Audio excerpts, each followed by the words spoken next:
எமது வாழ்க்கையில் எங்கெங்கெல்லாம் மார்க்க ரீதியான பார்வையை நம்ம ஒதுக்கி வைத்து விட்டு பார்க்கிறோம். எப்படியெல்லாம் அது போடப்படுகிறது, எப்படியெல்லாம் சிந்திக்கிறார்கள். உதாரணமாக நீங்க நம்ம சிறுபான்மையாக வாழக்கூடிய நாடுகளில் சில விஷயங்கள் நம்மளால் தவிர்க்க முடியாது, நம்ம நிர்பந்திக்கப்பட்டிருக்கிறோம், சந்தேகம் கிடையாது. ஆனால் இஸ்லாமிய நாடுகளில் கூட, முஸ்லிம் நாடுகளில் கூட அந்த விஷயத்தை உணராமல் இருப்பதை நாங்கள் பல இடங்கள் என்ன செய்யலாம், நம்ம பார்க்கலாம். நமது நாடுகளை நம்ம இஸ்லாமிய நாடு இல்லைன்னு அதுக்காக இப்படி போகவும் முடியாது. காரணம், நம்ம காரியங்களை நம்ம இயன்ற அளவுக்கு என்ன செய்யறோம், முயற்சி எடுக்கிறோம். அதுபோல தீனுடைய விஷயத்தில் நம்ம அதை பார்க்க வேண்டும். உதாரணமாக சொல்வதாக இருந்தால், அன்புள்ள சகோதரர்களே, இப்ப நாங்கள் இப்போ இன்றைக்குள்ள நம்ம சிலபஸ், நமது பிள்ளைகளுடைய சிலபஸ் எடுப்போம். நம்ம நாட்டில் உள்ள நமது பிள்ளைகளுடைய சிலபஸ்களை எடுப்போம். பாடத்திட்டங்களை எடுக்கிற நேரங்களில் அந்த குழந்தை என்ன படிக்க வேண்டும் என்பதை நம்ம தீர்மானிப்பதே இல்லை என்பதற்கு நிறைய சாட்சி இருக்கிறது. ஒன்றில் நம்ம நாட்டில் இருந்தோம்னா வரலாறு படிக்கணும், கட்டாயம் நம்ம நாட்டு வரலாறு தெரியணுமா இல்லையா அப்படின்னு சொல்லுவோமா இல்லையா? உண்மை. இங்க நம்ம இந்தியன் சிலபஸ் இல்லாம வேறொரு பாடசாலையில் ஒரு குழந்தை படிக்குது, இன்டர்நேஷனல் ஸ்கூல்ல படிக்குது அப்படின்னு வைங்க. அதுல கேம்பிரிட்ஜ் ஆக்ஸ்போர்ட் சிலபஸ் போடப்பட்டிருக்குதுன்னு வைங்க. அங்க இந்தியா வரலாறு இருக்குமா? இருக்காது. அங்க என்ன இருக்கும் தெரியுமா? மேற்கத்திய உலக வரலாறுலாம் இருக்கும். நம்ம உலகத்தை பத்தி தெரிஞ்சுக்கணுமா இல்லையா? அங்க அப்படி சொல்லுவோம். அப்ப இந்திய வரலாறு அது நம்ம நாட்டு வரலாறு, நம்ம ஏன் படிக்கணும் அந்த நிமிஷத்துல அப்படின்னு சொல்லிக் கொள்வோம். அப்படி என்றா எங்கள்கிட்ட வரலாற்றை பத்தி ஒரு இலக்கு இல்லை. எது சிலபஸா யாரோ போடுறானோ அது என்ன புள்ள படிக்கணும், அதுக்கு ஒரு பேர் வச்சுக்கிறான். விளங்கிட்டா? இதுதான் நம்ம இருக்கிறோம். நம்ம ஏன் பயப்படுகிறோம் தெரியுமா? வளர்ந்து உலகம் ஃபுல்லாக இது பிரமிச்சுக்குது, அதாவது அந்த மாதிரி வியாபிச்சிருக்குது. இதை போட்டு விமர்சிச்சா நம்மளை என்ன நினைப்பான் அப்படின்னு நம்மளுடைய சிந்தனையை வித்துடுறோம். நம்மளுடைய சிந்தனை என்ன செய்கிறோம், நம்மளுக்கு என்னமோடு உணர்த்துகிறது, நம்ம உணர்கிறோம் என்றால் நம்ம அந்த சிந்தனை என்ன செய்யறோம், விற்கிறோம். நம்ம பார்க்கிறோமா இல்லையா? அப்போ ஒவ்வொரு இடத்துக்கும் நம்ம ஒவ்வொரு இலக்க சொல்லுவோம், ஒவ்வொரு இடத்துக்கும் ஒவ்வொரு காரணங்களை நம்ம சொல்லுவோம். நம்மகிட்ட உருப்படியாக ஒரு சிலபஸ் தொடர்ந்து இருக்குது என்று சொன்னால் அது இந்த விஞ்ஞானமும் கணிதமும் தான். இந்த விஞ்ஞானமும் ஒரு கணிதமும் தான். சரி, மெட்ஸமும். இப்ப நீங்க அதையும் எடுங்க, சாதாரணமாக அதையும் எடுங்க. ஒரு இஸ்லாமிய வரலாற்று நூல் அந்த விஞ்ஞான நூல் எப்படி படிப்பிக்கப்படணும் அப்படின்னு நம்ம சிந்திக்கிறோம். நம்ம பிள்ளைக்கு அப்படி நம்ம சிந்திச்சே இருக்க மாட்டோம், அதை விடுங்க. ஆனால் நம்ம சிந்திக்கிறோம் வைங்க, ஒரு குழந்தைக்கு விஞ்ஞான நூல் நம்ம கொண்டு போகணும்.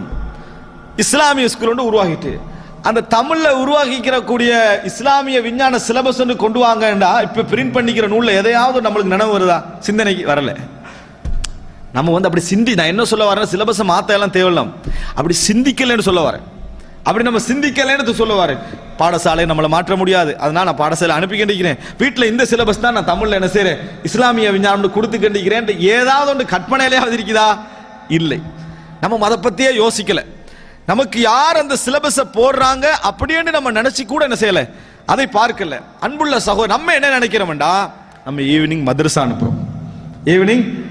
அனுப்புறோம். அதுல கதி அதோ கதி சரியா, ஆனா அதை அனுப்புறோம் நம்ம. அது மாத்திரமில்லை, என் பிள்ளைகள் பயானுடைய மாஹோல்ல வளருது. எதுல வளருது? பயானுக்கு போறாங்க வராங்க, அதுல வளருது. எப்ப பார்த்தாலும் ஒரு பயான் என்ன செய்வாரு, பார்த்து கண்டிருப்பாரு. சில நேரத்தில் இஸ்லாமிய கசீதா படிக்கிறார் நம்மள புள்ள. எனவே நம்ம என்ன நினைக்கிறோம்னா, மாஷா அல்லாஹ் இஸ்லாமிக்கு தான் இருக்குது, இப்படியே வளர்ந்தா சரியா வந்துடும். ஒன்றும் இல்லை. நீங்க நம்ம அழகா சிம்பிளா ஒரு உதாரணம் சொல்றது, நம்ம கம்ப்யூட்டர் உதாரணம் எடுங்க. நம்ம எக்ஸ்பியை ஃபார்மேட் பண்ணி லினக்ஸை போடலாம், எதையும் போடலாம். ஆனா பயோ இருக்குதானே, அது எவன் உருவாக்கினா அவன்கிட்ட தான். அதை உங்களுக்கு என்ன செய்ய முடியாது, மாற்ற முடியாது. எப்படி ஃபார்மேட் பண்ணணும், எப்படி உருவாக்கணும் என்றது அவன் போட்டதுதான். அதுல உங்களுக்கு எந்த மாற்றம் என்ன செய்ய முடியாது. இது அவன் செய்யறது. நீங்க எதையும் போட்டுக்கங்க, ஃபார்மேட் பண்ணி இஸ்லாம போடுங்க, ஃபார்மேட் பண்ணி கிறிஸ்தவத்தை போடுங்க, எதுவும் போடலாம். ஆனா நீங்க எப்படி சிந்திக்கணும் மட்டும் தான் அவனுக்கு ஒன்றே தான் கொடுக்கப்பட்டிருக்குது. அந்த போக்கில் தான் அந்த பிள்ளைகள் என்ன செய்கிறார்கள், வளர்க்கப்படுகிறார்கள். அதுல சந்தேகமே கிடையாது. இப்படி வளர்க்கப்படுற அந்த சிந்தனை போக்கு நாளைக்கு என்ன நடக்கும்டா, இந்த உலகத்தில் அவனுக்கு எவ்வளவு பெரிய மார்க்கப்பட்டு இருந்தால், மார்க்கப்பட்டுல நல்லா இருப்பான். சில பேர் நம்ம நல்ல மார்க்க பின்னணியில் குடும்பம் இருந்ததுனால மார்க்க விஷயத்த நல்லாக இருப்பான், பற்றோட இருப்பான், தொழுவான். ஆனால் நீங்க அந்த உள்ளத்தை பார்த்தீங்கன்னா பெரிய ஒரு இடைவெளி உள்ள ஒரு உள்ளமாக இருக்கும். ஒரு சின்ன கவலையை தாங்கிக் கொள்ள முடியாத உள்ளமாக இருக்கும். ஒரு சின்ன கவலையை தாங்கிக் கொள்ள முடியாத ஒரு உள்ளமாக இருக்கும். விஞ்ஞானம் சம்பந்தமாக உதாரணமாக சூரியன் சுழல்கிறது, சந்திரன் சுழல்கிறது எல்லாம் படிப்போம். ஆனா ஒரு இஸ்லாமிய சிலபஸ் எப்படி முடியும் தெரியுமா? வஷம் சுதஜ்ரி லி முஸ்தகர்ரின் லஹா, சூரியன் அதற்குரிய எல்லையை நோக்கி ஓடிக்கொண்டிருக்கிறது என்ற வசனத்தோட தான் அது முடியும். நம்ம இஸ்லாமிய சிலபஸ்ல சூரியனத்தை எல்லாம் படிப்பிச்சிட்டோமா, கடைசியில் அந்த வசனம் எப்படி முடியணும்? வஷம் சுதஜ்ரி லி முஸ்தகர்ரின் லஹா, அப்படித்தான் அந்த வசனம் முடியணும். அல்லது என்ன, அதாவது அல்லாஹ் தஆலா குர்ஆன்ல சொல்ற மாதிரி என்னது, வஸ்ஸமா இதாத்தில் புரூஜ், அப்படிதான் அந்த வசனம் என்ன செய்யணும், முடியணும். அது மாதிரி நீங்கள் வானங்களை பார்க்கவில்லையா, பூமியை, அந்த வசனத்தோட அவன் முடிஞ்சான்னு சொன்னா, அவன் ஒரு டெக்ஸ்ட் படிக்கிற நேரத்தில் குர்ஆனை படிக்கிறான், விஞ்ஞானத்தை தான் படிக்கிறான். குர்ஆன் விஞ்ஞானம் யாருடையது? இறைவன் இந்த உலகத்தை பற்றி வைத்திருக்கக்கூடிய உண்மைகள், அதான விஞ்ஞானம். அதனுடைய செட்டப்பை நம்ம கண்டுபிடிக்கிறது. ஆனா குழந்தைகள் விஷயத்துல நம்ம அதுக்கு நேரமும் இல்லை, நம்ம அதை பற்றி கவனம் எடுப்பதும் கிடையாது, நம்ம அதை பற்றி கவனம் எடுப்பது கூட கிடையாது சகோதரர்களே. ஆனால் அன்புள்ள சகோதரர்களை, ஒன்றை புரிந்து கொள்ள வேண்டும். இப்படி 11 வருடங்கள் 12 வருடங்கள் ஒருவன் உருவாக்கப்பட்டால் மார்க்கத்தை விட்டு பிரிஞ்சு உருவாக்கப்படுது. ஆனா கவலையான விஷயம் சொன்னா, இஸ்லாம் பாடம் ஒன்று இருக்குது நம்ம பாடசாலையில், நம்ம முக்கிய இஸ்லாம் பாடம் வச்சுக்கிறோம் அப்படின்னு சொன்னா, அந்த இஸ்லாம் பாடத்தை அவர் கடைசி பாடமா இருக்கும். அந்த பாடம் எது? கடைசி பாடமா இருக்கும். அது எங்க எங்க போட்டாலும் சரி, இந்த நாட்டில் போட்டாலும் சரி, இந்த நாட்டில் படிக்கக்கூடிய, அதாவது இந்த ஃபாரின் பிள்ளைகளுடைய பாடத்திட்டங்களை நீங்க எடுத்து பார்த்தாலும் கடைசி பாடமா இருக்கும் அந்த அரபிக் பாடம் இருக்கும். அரபிக்கும் படிப்பிக்கிறாங்க. எப்படி படிப்பிக்கிறாங்க நீங்க பாருங்க. இங்கிலீஷுடைய வேகம் இருக்காது. எதெல்லாம் அன்றாடம் அந்த சொல்லவன் படிச்சு வளர்றானோ அந்த வேகம் என்ன செய்யாது, அதுல இருக்காது. முழுமையாக இப்படியே உருவாக்கப்படக்கூடியவன். இன்னும் சிலர் எப்படி விரிஞ்சு பேச ஆரம்பிச்சிட்டாங்கன்னா, இயல்பாக இங்கிலீஷ் லேசா இருக்குது, இயல்பாக இங்கிலீஷ் என்ற மொழி வந்து மிக லேசாக இருக்குது. ஆனா அரபிக் வந்து மிக கஷ்டமாக இருக்குது என்கின்ற மனோநிலை எங்களிடத்துல இருக்கிறது. ஆனா அப்படி பேசக்கூடிய சில பெற்றோர்கள் சைனா மொழி நல்லா பேசுறாங்க. யாரு அப்படி பேசக்கூடிய சில பெற்றோர்கள் சைனாவை நல்லா பேசுறாங்க. உலகத்தில் ஹார்டஸ்ட் லாங்குவேஜ் சொல்லலாம், அவனை தவிர வெத்த எல்லாம் அப்படித்தான் சொல்லுவான். அப்படிப்பட்ட மொழி அவன் லேசா சொல்லுவான். எப்படி? அவனுக்கு ஒரு குழந்தையின் அடிப்படையில் எதை கொடுத்தாலும் அவனுக்கு ஏறும், எதை கொடுத்தாலும் அவனுக்கு போக முடிந்த ஒரு உள்ளத்தில் இருக்குது. நான் என்ன சொல்ல வருகிறேன் என்று சொன்னால், அன்புள்ள சகோதரர்களே, எல்லாவற்றையும் நம்ம கொடுக்கிறது, நம்ம என்ன நினைக்கிறோம் தெரியுமா, நம்ம ஒரு மொழியை கொடுப்பதனால மொழியைத்தானே கொடுக்கிறோம் என்றும். கட்டாயம் ஒவ்வொரு குழந்தைகளும் பல மொழிகளை படிச்சிருக்கணும். அவன் ஒரு சர்வதேசத்தில் எங்கேயாவது நின்றான்னு சொன்னா அவன் வந்து கம்யூனிகேட் பண்ற அளவுல அந்த லாங்குவேஜ் அவனுக்கு இருக்கணும், அது சந்தேகம் கிடையாது. ஆனால் இங்கிலீஷ் என்பது வெறும் இங்கிலீஷ் அல்ல. அவன் படிக்கிற உதாரணம் கூட, ஐ எம் முரு, ஐ எம் ஃப்ரம் நைஜீரியா தான், I am Ahmed, I am from India இல்ல. உதாரணம் கவனமா இருக்கு. நீங்க என்ன புரிஞ்சுக்கணும்னு தெரியுமா, அவன் எப்படி படிப்பிக்கப்படுறான், அதுல போடப்படுகின்ற உருவங்கள் என்ன, அவனுடைய தோற்றங்கள் என்ன, அவனுடைய முழு உதாரணம் என்ன, என்டர்டெயின்மெண்ட் என்கின்ற அந்த பாட பகுதிக்குள்ள என்னென்னலாம் உள்ளுக்க வருது, எந்த சிந்தனையெல்லாம் ஒரு சின்ன புள்ள எப்படி ரசிப்பான் தெரியுமா, ஒரு சின்னத்துடைய ரசனை தெரியுமா, வேகமாக உள்ளுக்கு எடுப்பான், வேகமாக உள்ளுக்கு. நான் இப்போ ஒரு செய்தி உங்களுக்கு சொல்றேன் பாருங்க. சஹீஹுல் முஸ்லிம்ல வரக்கூடிய ஒரு செய்தி. கஅப் இப்னு அம்ர் என்ற ஒரு நபித்தோழர் தனக்கு யாரோ கடன் தர வேண்டியிருக்கு, அவரை தேடி போறாரு. வீட்டில் போய் நின்று வீட்டில் கேட்கிறார், அசம்மஹு, அந்த நபர் இருக்கிறாரா அப்படின்னு கேட்கிறான். வீட்டில் கேட்ட உடனேயே அவங்க இது பதில் வருது, இல்ல அவர் இல்லை அப்படின்னு, அவர் கடன் தர வேண்டியிருக்கிறார், அவர் இல்லைன்ட்டாங்க. அப்ப அவர் இல்லை உடனேயே அதுல வருது என்ன, ஒரு சின்ன பிள்ளை வரார், குலாமுன் லஹு ஜஃப்ர், இளம் வயசு பிள்ளை, அதாவது தெரிஞ்சதை தவிர வேற எதுவும் சொல்லாத வயசு பிள்ளை இது. அப்படி ஒரு பிள்ளை வெளியே 7 வயசு 6 வயசு அறிங்க வெளியே வருது. ஐன அபூக்கேன்னு இவர் கேட்கிறார். யாரு? கஅப் இப்னு அம்ர். வாப்பா எங்கேன்னு கேட்கிறார். வீட்டுல இருந்து பதில் வந்தாச்சு இல்லைன்னு சொல்லி, வாப்பா எங்கேன்னு கேட்கிறார். அந்த குழந்தை தெளிவா சொல்லு, சமிஅ சௌதக், உங்களோட குரலை கேட்டாரு, சோபாக்கு பின்காலவே ஒளிஞ்சுக்கின்றார். விளங்கிட்டா? உங்களோட குரலை கேட்டார், சோபாக்கு பின்கால என்னது, ஃபக்தப ஃபி அரிகத்தி உம்மி, அங்க போய் என்ன செஞ்சிட்டாரு, ஒளிஞ்சுக்கின்றாரு. தெளிவான பதில். அவர் கேட்டது வாப்பா இருக்கா இல்லையான்னு தான். புள்ள என்ன சொல்லுச்சுன்னா, உங்களோட குரலை கேட்டா உடனே பேத்து ஒளிஞ்சிட்டாரு அப்படின்ட்டு. அப்படியா?